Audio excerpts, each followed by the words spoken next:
You'll see I have my data that I collected in the lab that shows mass of the liquid plus the graduated cylinder.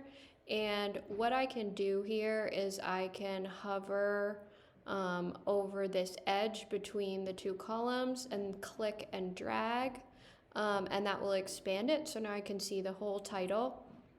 And I have my volume measurements with the unit, and then I have my mass of the graduated cylinder over here in the corner. So what I need to do first is I need to subtract the mass of the graduated cylinder from all of these points.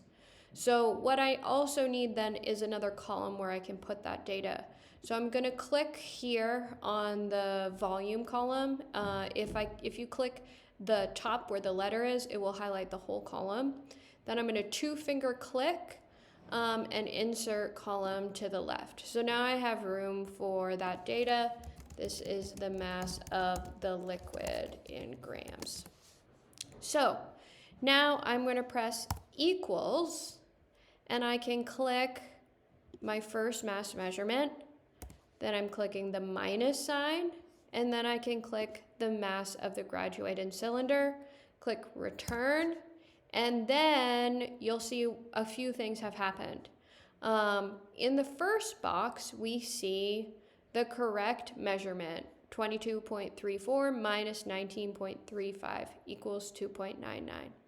Now, right now, this is suggesting an autofill, which if you look, 24.5, hey, that's not our mass minus the graduated cylinder.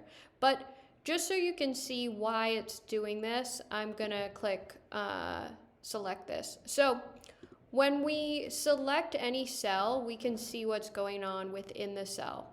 So here for 2.99, we can see that it's doing A2, that's our first mass measurement, minus F1, that's our graduated cylinder.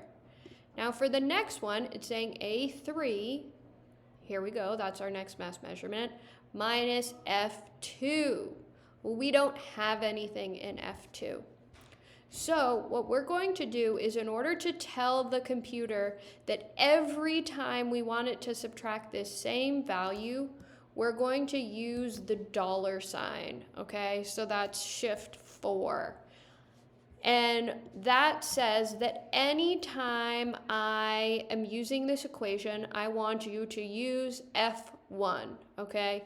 I don't want it to follow along and do this, that, and the other thing. So I'm going to click 2.99, then see this blue dot here.